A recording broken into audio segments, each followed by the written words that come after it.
Welcome to another episode of Wisdom Wednesday, where we're here to support you on your journey. I understand how difficult it is in life, especially now that we're in the Middle Ages. We may have experienced some trauma.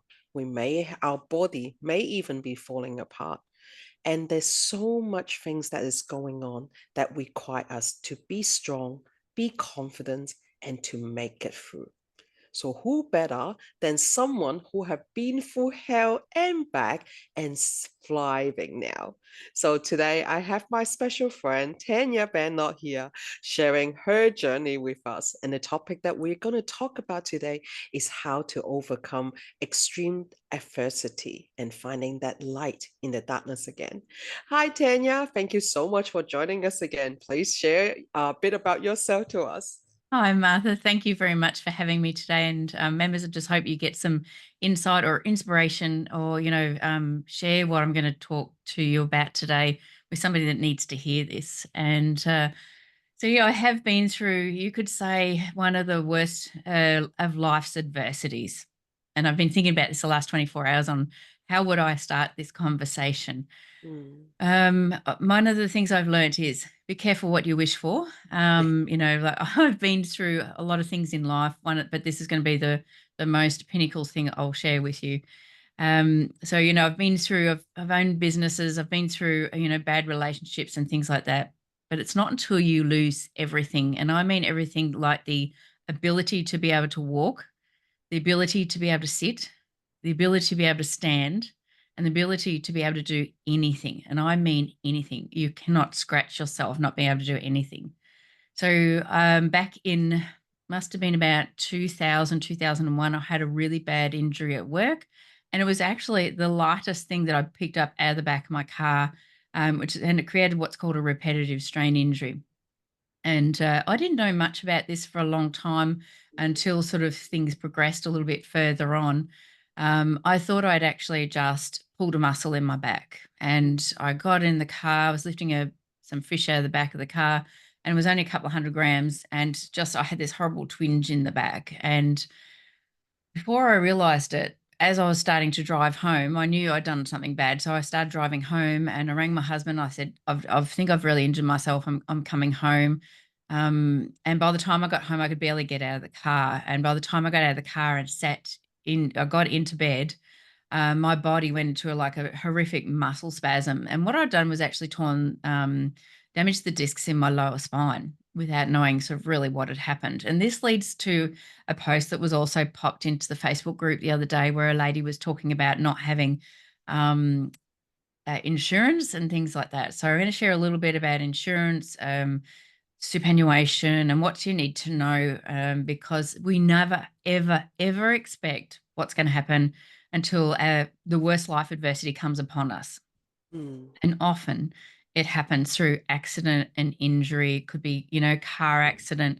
Mine, I've had two very, very major ones now, which have been not luckily, but both of them were WorkCover claims. So I was very lucky that my medical costs were covered because when the lady asked the other day about, being not sure how much it would cost to have, back surgery and things like that. So back then, that was 2004. I had two spinal fusions, but my medical cost back then came to $180,000. So it just goes to show you, in a short period of time, with all the rehabilitation costs, physio, and everything else that's required, it can be exponential. Yeah, I think the biggest thing is when you do go through the most, extraordinary life adversity, when you just the realization of you are in so much pain when you have these kinds of accidents and injuries. And often this is caused when my husband is the biggest researcher. I might take my glasses off. See, they're really reflective. He's the biggest researcher and he researches everything. And we went into some chat rooms back then, and I think I was 32 or 33 years old. And we found that the largest portion of women who had blown discs in their lower spine were women carrying the children on the side of the hip. And because of the way they were standing and constantly lifting and picking up children the wrong way. Mm. So that actually, for women in this group, is probably a key indicator here to think about is if you are having a sore back, you've got to protect your back.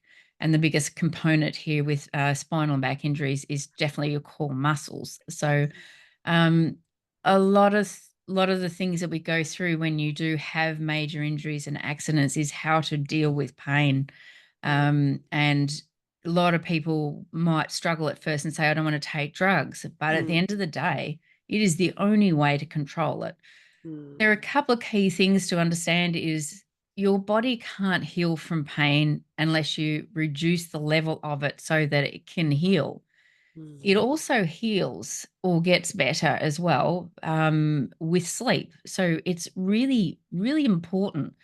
Doesn't matter if you do have to medicate, and I did medicate with a lot of different types of things to sleep for years, because the first 2 years after I injured my spine, I was bedridden for 6 months and not being able to walk. And then I went back to a bit of part time work for about a year. And then the discs actually died in my lower spine. So in 2004, I think it was February, we had another MRI to find out that the discs had died. So they needed to be replaced. So I had a metal cage inserted into the back of my spine. So it's quite a Mm. decent metal cage. They took all the bone out of my left hip, and when they took the bone out of the left hip to secure around the cage and inside it to bone graft it into the spine, they from this surgery they go in from the front. So you have what's called a postural fusion, and a postural fusion is really from the middle of your tummy or your thoracic region down to the bottom part of your spine. They've got to go in through the front if they're doing particular things like what I had done. And surgery comes with a lot of complications, and I was really prepared to go in there with no complications. I was in a really good mindset. But I came out with quite a severe one, and I lost the use of my left leg as well. So they severed all the nerves in my left leg at the same time. So when I woke up a couple of days later after the surgery, because it's an 8-hour surgery that I had, it's a really horrific surgery where they basically take all your internal organs out Mm. to get it into the base of the spine. And then, when they finish all the surgery, they've got to put everything back in, and it takes months literally for all your internal organs to find their way back properly. Mm. And it does sound pretty gross, but Mm. that's the reality of what a spinal fusion's like. I think the worst part of that was waking up and not being able to move or use my left leg at all. It was like completely severed at the hip. Yeah. And it took another couple of years of rehabilitation to try and get that leg to work properly. Mm. Um, from that first surgery, I couldn't stand up. Mm. So I didn't have a good outcome out of it at all. And every time I tried to stand up, I would collapse to the ground, and it felt like an electric volt was just running through my spine, and Mm. hitting me in the head and just dropping me to the ground every time I tried to stand up. So it's the most debilitating thing of your life. You lose, I think, all want to live when you're in that kind of, world, when you've got no control over anything. You can't shower yourself, you can't go to the toilet, you can't dress yourself, you can barely eat. I used to lay on the side of the table, and I used to have to drink out of a straw on the side of the table. People had to put food across my chest, and I'd eat in bed laying flat. I had to lay flat for pretty much nearly a year. And so yeah, and the only way I could get around or out was, if Dale could lift me up and pop me in a wheelchair and bring me to the dinner table or something like that. But it was really almost impossible to be able to do that for a whole year. Mm. And the, few months leading up to the surgery was very much the same. So it's one of the things, I think one of the best things, a tool that a lady gave me, I call her my other mother, Di Morton. She said to me, her husband went through a WorkCover claim many years ago. She said, if I could give you one piece of advice is to write everything out of your head and put it on paper, because what goes on in here when you're in that situation can be pretty horrific. And you're suicidal. Like, Yeah. I was very suicidal. I didn't want to live. I just couldn't see a light at the end of the tunnel. So I started writing down. I got a full page diary, like one of the big old diaries with the full pages on it. And every day, that became my thing to be able to, verbal Mm. diarrhea and dom, and get it all out and Yeah. think whatever was going in my head, I put it on paper. And it wasn't for anybody to read. It was for me to be able to release out of my head. And so I didn't carry the baggage and the burden of what I probably could have carried, I think. So I always give people that tip of, if they need a tip to do something to, if your head is really playing with you, write it out. It doesn't need to be for anybody else to read. For that particular time, if you do ever have an accident or injury and it could be a claim, you do need to document this. This formulated a big part of my claim later on because the lawyers actually wanted to see it Uh, because when we were saying that I was suicidal, like it was a psychological damage as well. There was a lot of things that I went through at the same time. But yeah, writing it down was a huge thing. I also overdosed on opioids a few times because the biggest thing is when you are taking so much medication, yes. um, you don't remember. I could sit on the edge of the table, put a tablet in my mouth, swallow it, and then can't remember if I swallowed it, if I had actually took it. 2 seconds later, I'm like, oh, do I get another one? Do I put another one in my mouth? And that did happen a couple of times, and Dale had to take me to the hospital. So those things happen, and that's pretty normal Mm. when you are in those kind of situations. So Yeah, I I had a think lot of that's really counseling. good. I think that's Mm, really good to actually let our audience knows that because I noticed that there's a few more health posts coming out. And mm, of course, we see our problem as the biggest ever, of course, because it's in our lens. But I often find that when we're in pain, when we're in suffering, the best thing that we can do, of course, is write it all out and get all of that in. Another thing that I would highly recommend our members to do is to zoom out, to zoom out to to the bigger world, not to compare yourself with someone else. It's more about getting your mindset out of the situation so you have more light coming into that focus, and it just brings your mindset to a better stage. Because it, like, we all suffer in pain in some degrees, mm, not to the degree that you are, but we do actually suffer some degree depression, anxiety, panic attack, all the things that we're going through. yeah. So it is important to see what other people did and then learn from it and Mm. see them as like, oh, okay, yeah, they can actually do this. Maybe we can actually do it too. So I would love to actually hear a bit about like work covers and how it works, because I don't Yeah. think a lot of us in here actually knows how it process. Yeah, WorkCover is a minefield. Now I've had two really major ones. The first one was a really good learning curve for me, and that was with WorkCover Queensland. Same with the second one, and while we're living in Cairns. And the first one was understanding and how to navigate it because they have claim managers in there, and half the time they don't know what they're doing. They don't Mm, understand injury and they don't understand the process. mm, So I think I went through three or four case managers within sort of the first sort of 6 to 8 months. And then I was really lucky. I landed a really good woman that must have been in her 50s and actually knew the system. So when I mm, started asking the right questions as to what can I, or can I not have on in my claim? mm, And it wasn't, this was the first person that said that I'm in control of my claim. mm, And I went, hmm, does that mean that I can go and choose who I want to see, go to an acupuncturist? Can I go to the pool? Will you pay for this? What will you pay for? What will you not pay for? And I mm, started asking the right questions. mm, So every time I do a post on a work cover claim or have a chat with people around work cover, I always say to them, go back and ask them all of these things. You are eligible to use the money for all of these things. You are in control of your rehabilitation. It's not up to your doctor or other people to say when or you will or don't start. Like your doctors, half of them don't even say go to the physio or go and find an exercise physiologist. So now with my other injuries, we didn't go to physios at all. They put us down into the exercise physiologist. We then started looking at the pool rehabilitation because the swimming pool is the best thing for your body. Gentle movement and even just hanging in a pool relieves pain and stress out of the body. There's so much that it can do. But yeah, acupuncturist, name it, there's so much that you can do. So it's starting to push back and question them. What can I have money for, and what, can I use? It doesn't often require the doctor to say something particular. So, and then they will go back to the doctor and say, do you think this will benefit? And they will approve it. So sometimes you need to reverse engineer it. So there's a lot to learn, a lot to navigate. So when I had my second WorkCover claim, I was fully in control.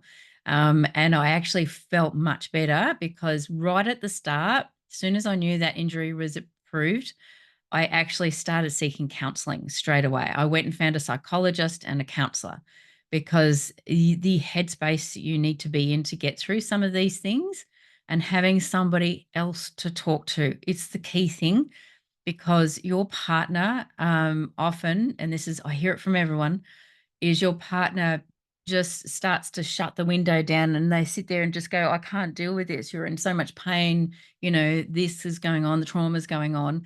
Your partner just wants to be there to love and hug you and try and be there, support you, but they can't deal with the mental trauma that goes on with that. So it's really important to engage somebody right at the start when this happens. So if you ever know anybody that's going down into any kind of accident injury claim, get into some counseling straight away, because the other thing is that documents everything right from the start. So you do have to be careful too what you say to them sometimes as well, because this is about you and your claim, getting it right to the end so that you use them for everything you can.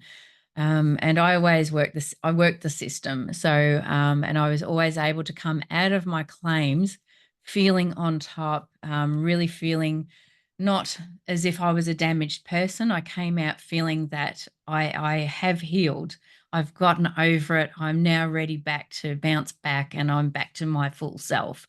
I may still have a physical injury that does cause other things, that I lost the use of my left hand out of the next one and things like that. And, I can't do cartwheels. I can't run backwards. I don't have the coordination to walk backwards. And I have trouble going up and downstairs. But, my life's pretty normal now. But there's a lot of mental things to get through. My mother's a spiritual healer. So she did a lot of Reiki. I also started going out finding Reiki healers as well to really look at the energetics of the body, as well as the mindset, to look at those sorts of things. I always went and had a massage every week or every fortnight, because even while your body's in pain, to relax all the rest of your nervous system. Your nervous system's the key thing here, because if your nervous system's in flight and fight mode all the time, it just causes a lot of stress through the body. So a massage is really good. A really amazing thing I learned out of my last surgeries, from shoulder reconstruction, was the surgeon said to me, I talked to her about how much aching my body was in after the surgery. And she said, oh, that's a lack of salt. And I said, what do you mean? I wish somebody told me this years ago. So if you ever go into surgery, even if it's half an hour or more, the anesthetic draws the salt out of your body. So whenever I go for a surgery, if you ever go for one, if you don't have a bathtub, soak your feet in Epsom salts, like, a cup of Epsom salts in a bucket, because it pulls the salt through your body, and magnesium is the best thing to absorb through your body. It's really great. Um, so every time I've done it for the week ahead, I'd go and have a couple of salt baths at home, and I'd put about 1 kilo of salt in. I've even gone to a float tank studio to really get into some deep, heavy salt. And when I wake up out of anesthetics now, I feel $1,000,000. Like, I actually don't feel that tired, drained feeling. And that is the lack of salt. And I've actually even found out that around menopause as well. So I was feeling like that. My naturopath recently said the same thing. I think you're lacking salt. Jumped in a bath, same thing, felt amazing after it. So, but yeah, there's a lot of tips and things you can think about to make you feel better. Finding really good apps on your phone for meditation, and things like that, because it's your mindset. Your mind has the most incredible capability to pull you through any of life's adversity. And one of the things I always have a bit of a chuckle about is, if somebody tells you you can't do something, what are you going to do? You're going to make Go and do every it. effort to do it. Yeah. Um, and that was after my first surgery, I couldn't stand up. So we went back to WorkCover, and I wanted my next solution was to have rods placed down on either side of my spine and have it all screwed in to stabilize it. And the first couple of doctors we went to didn't think it was worth doing. And we went and saw 24 more after that. WorkCover flew us everywhere to see different surgeons to get, their authority on it. And at the end of the day, I think they said no. And I fought back to them and I said, I'm not taking no for an answer. And I said, I want it done and it needs to be done. And they agreed. Mm, So sometimes you've got to really stand up and say what you know what you need to have done. And after I had that done in October 2004, I was able to stand up, another 8-hour surgery. But I remember waking up at midnight and the nurses came in to find me standing at the side of my bed. And mm, they were a bit gobsmacked to see that I would stand up straight out of surgery. And I said, mm, I don't know what happened, but I just felt I needed to stand up. And I stood up for about 10 to 15 minutes and I felt amazing. It was the first time I'd actually stood up in a year. mm, So, if you think of life is worth fighting for. yeah, And it took me years of rehabilitation to get to where I am now to have a pretty normal life. mm, And then something slows you down. And I always say, be careful what you wish for, because that was where it led me to my next accident and injury at work. mm, But yeah, we have the ability to pull through anything. yeah, And my focus is always, even if something does happen, there is a light at the end of the tunnel. Just mm, find your way to get there. Do whatever it takes to get you there. mm, There are some really amazing TED Talks on there, listening to neurosurgeons about brain rewiring. mm, And if you listen to them talking about how our brain works on the receptors of understanding pain and feeling pain and what we can do with pain in our body, it's pretty phenomenal. And then all of a sudden, the perception starts changing when you start thinking of things differently. And mm, yeah. And learning self love again. Self love is a really big part of your healing with this, because you feel like you've lost everything in life and you have yes. to find your own self again, your own self worth, and just to feel. I think self love was the biggest thing that I learnt straight away. And once I found that and stopped worrying about what anybody else would think about me or other things like that, I went on a better healing journey. So yeah, there's so much to learn and share. There is, especially that I think that a lot of us that who always seems that, oh, okay, it's too hard. I'm not going to go through that again. And I'll be alone forever or something like that. I found that it is because of our like the core fear that we have. Mm, Yes, we are capable, amazing, gorgeous. Do we realize that? Do we believe in it? And do not we even usually. trust it? And that's the free question that I always say. I said that's why we are afraid to do something, because we don't actually realize it, we don't believe it, and we don't trust it. Like we're getting older, we all have wrinkles, fine lines, this and that, isn't it? It's normal, okay? That's how our human work. How are we going to compete with all the other women that is outside? It's a losing battle. There's no chance in hell you're going to like be be this person that you can win every single woman outside. Yeah, you So don't instead need of to. you don't need to, exactly, like when you stop doing that and realize that it is our insecurity at play, so learning strengthen that, just like what you did. You have been like lying in bed for a year, you can't take care of yourself, and when you were saying that you had lost like your ability of your arm, I'm the same. Like there was one part of me that I was going for 2 years of a frozen shoulder.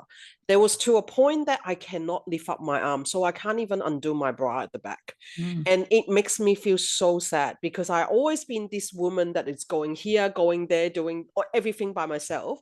And then all of a sudden, I need my partner just to sit me up all the time. And I'm like, what happened if he's away? He's a Navy, so he go on deployment. What am I going to do when he's not here? I'm not going to wear a bra all day. Like all those sort of things that is going through your head. And then I find out, you know what? I can find a strap-in bar from the front. That is available. So And you can pull one out. yeah, I can zip it up, or I buy things that doesn't need a zipper on the back. So there is always a way. Of course, thank God that now that I got my shoulder fixed, is I can move. I have my mobility back again. But at Yeah. that moment, you just need to find a light out. There's always darkness everywhere because we let the darkness come in, and we realize that it's easier to give into the darkness. Being a victim mode is very comforting because there's support, there's validation of that you are suffering. It is wonderful to a certain extent, but after that, you need to realize that you can be better. You can get out of it. If not, you will stay in there. There's only so much people can give you. If you realize that, hey, how come that friend is not supporting me anymore? Because you've been in a victim mode for too long. One person can only give you so much energy to a time, and you need to learn to find your own 2 feet to get back up again. If not, this is not going anywhere, and you will drain them out. Even Yeah. for my own partner, he was suffering a lot of pain, and he was like a black hole. I'm not kidding. Like anyone who's suffering with pain, they're like a black hole. They suck every single life out of you. And consider me, I'm always a very cheerful person. And he was honestly managed to actually drag all of that I have to feed on him, and it still feel like it doesn't have enough. So understand how to manage your pain, understand how to actually get your body better. It is an amazing journey that like both of us didn't really care for a very long time, not until 8 months ago we really started to actually look into our health. Okay, what is the most easiest way to do things? How do I actually get my health better? And like Tanya, like she is also a water specialist. If anyone is wondering, you probably have seen her around in our group and say she actually helped us now to actually manage our pain. So if anyone here that will say, okay, you're suffering from something and you decide that your body is worth investing, Mm. okay, because we spend money everywhere. We spend money to buy a lipstick, we spend money to actually buy clothes, but do we really spend money on On our ourselves? health. Yeah. Our health. Absolutely. That Yeah. is the big thing. Like that, I don't actually know how important it is until I reach for about 45 and everything's starting to fall apart when I can't do this, Mm. can't do that. Yes. Mobility is so big in Yeah. life, and I didn't really know about it until I lost it. Yeah. So, One of and the I totally researches agree that with you. we did when Dale was researching, that kind of Mm, thing, was the amount of water that our discs in our spine required per day was a lot. And that was the key point when I think we realized that I was probably dehydrated. So if mm, we are not drinking around about 2 liters of water a day, that's another reason why our bodies are in pain or struggling. mm, If you have inflammation in your body, you're going to have pain. So for mm, years, I used to have inflammation markers because of all the things that were going on, but all the drugs and things like that. And then I started looking at, well, how can I get rid of the inflammation in my body? And I mm, found the keys for it. So, and that was certainly looking at the water that we drink. And that was a mm, game changer. But yeah, there's a lot to look at and understand about our health and wellness. So, one of the next things I want to cover off the topic of mm, is your superannuation. So, mm, the other key thing here is a lot of people do not have a total and permanent disability cover in their superannuation. If mm, it's one thing that you do this week, please go and find out if you have 2 or 3 superannuations, do not roll them over if you have a total and permanent disability in each of them. The reason is they do not need to be rolled over. But if you can afford to, keep them going, you keep them going. When I had this injury, I had 3 superannuations that had a total and permanent disability cover in them. And I've always, since that first one, I've always made sure if I went to a new workplace and they were, doing a superannuation, I always made sure I had death and total and permanent disability on there. Even if anything, the TPD, because if you are off work consecutively for 1 year and 1 day because of an injury, you can take out the total and permanent disability function in there. You do need to see a lawyer. You can ask those questions and that kind of thing, but you can actually do it yourself. You don't need to engage in a lawyer. You can just contact your super fund. And they'll just require the medical evidence from your doctors to say that. And that's all it is. On two of them, I used a lawyer. It cost 35 grand on each of them. First one was 50 grand, the last one was 35 grand. So because I had a large sum in it, I foregoed the cost just to make sure I got that over the line, because I had too much going on in my head with 4 major surgeries that I had on my last one. So, but once that was approved, I then went to the second one and I said, this one's been approved. Can I take this out? One of my super funds I worked for Dulux for a couple of months, and I had $2,500 in that super fund. So not much, but the total and permanent disability insurance on that super fund was $250,000. Mm. I got to take the whole lot out. I took the Mm. $250,000 out.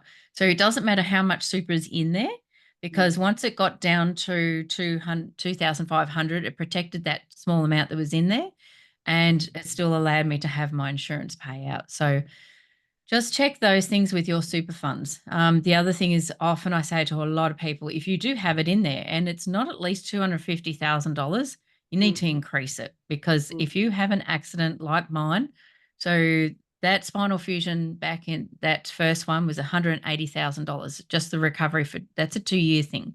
If a Mm. doctor says to you it's a 6-week recovery, do be very mindful. They are Mm. bullshitting, because they Mm. want you to be in a mindset to think you're going to recover in 6 weeks. Okay. And they're all like that. But the truth is, any kind of spinal surgery, you're going to be looking at a 12-month recovery minimum.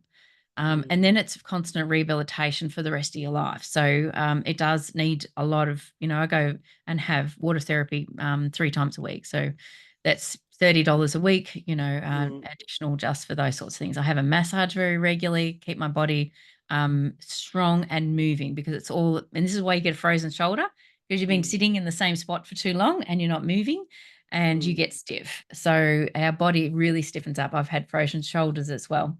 But Mm. superannuation, a real big one. If you don't have it, or if you go to a new job, make sure you've got a total and permanent disability, and make sure you have a high level of cover in it. Because at the end of the day, the money that's in your super fund actually pays for that insurance. Don't get your head around it that you're actually paying for it, because it's not coming out of your own pocket. It's coming out of the money that's increasing in there. But when you need it, I'll tell you what, you're going to need it, because the cost of these sorts of things is outrageous. So Yeah. you're better off protecting yourself.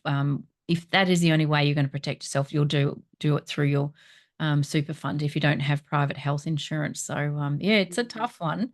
And getting through it, there you will get through. It's just an understanding you will get through it. The key is getting some counselling, some help, and Mm.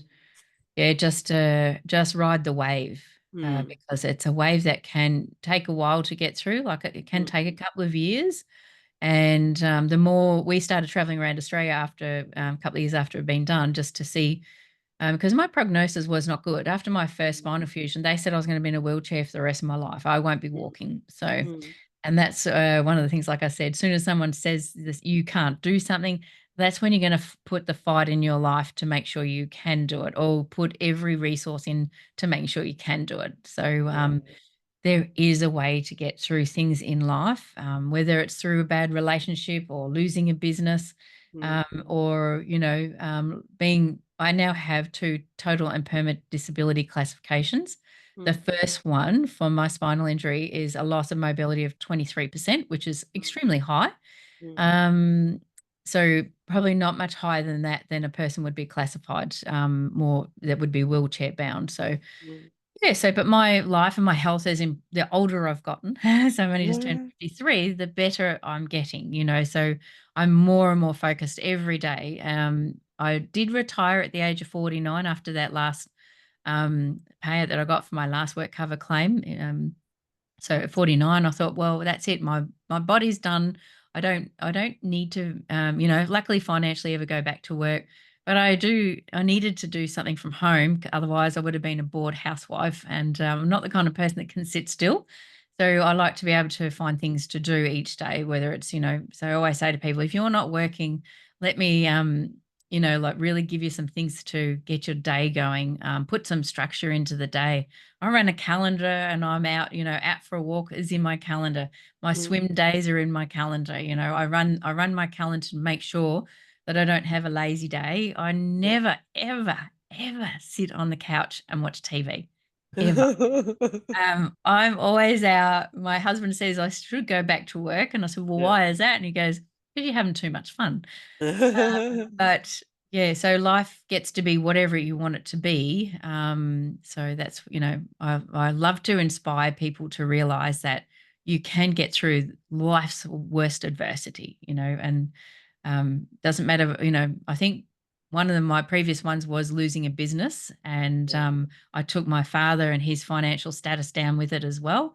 Mm, And both dad and I went through a stage where we were suicidal, and mm, it's hard to work out which was worse, of but course. the physical component of not ever being able to walk, stand, or sit Yeah. is pretty full on. But my next surgery actually threw my spinal injury out again. My spine collapsed, and I Mm, ended up in a screaming heap in the hospital after my fourth surgery, which was I fell down the stairs at work and hit a brick wall. mm, And I had hip surgery and three surgeries on my left arm and hand and elbow.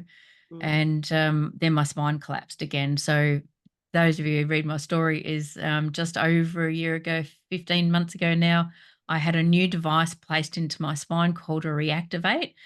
It's something very new and innovative that they are doing, particularly here in Australia, which is fully funded by the health funds if you've got full mm. cover on some of them, and that cost 50 grand just for that Yeah. surgery.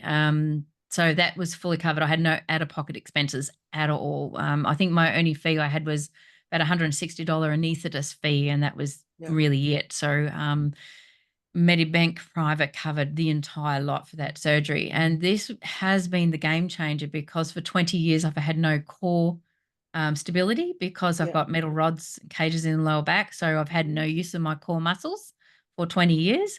But this new surgery, now I have a little device that goes on with a Bluetooth, and it massages my core muscles every morning when I wake up for half an hour, and at half an hour in the evening when I go to bed. And now I have full core stability. So I was one of the first very few that have been done with a full fused spine. mm, And so they are seeing the results have been outstanding. So they are now continuing to do more fused spines with this device as well. But the device was actually created, which might be better for this lady to have a look at, is for mm, people before they have spinal fusions to have this inserted to give them core stability, to give them a stronger back, to stop mm, fusions. So Dr. Yao, who heads up the Adelaide International Spinal Clinic here in Adelaide, is one of the innovators of this with another company. There is a company in Brisbane that is doing the surgeries as well. So mm. there is always something new happening, Yeah. and I'm always open to giving it a go. And I'd have to say I healed at a rate of knots out of this Mm. surgery, because I was in the most extraordinary mindset going into it to coming out of it. So That is yeah, amazing. That's so yeah. good to hear. I'll definitely find the lady's post so I can actually link this recording to it as well. Mm, So you can actually have a little bit more understanding of what you can go through and things like that. yes. Tanya, thank you Thank so you. much. We can talk forever in this. Yeah. Honestly, we can always talk forever. There's so much knowledge in you, and we love learning from you. Yeah. Thank you once again for being Thank you, my Malcolm. guest again today. You're welcome. Thank you for all our audience and our listener for joining us on this special edition of Wisdom Wednesday. I look forward to seeing you again next week. Bye.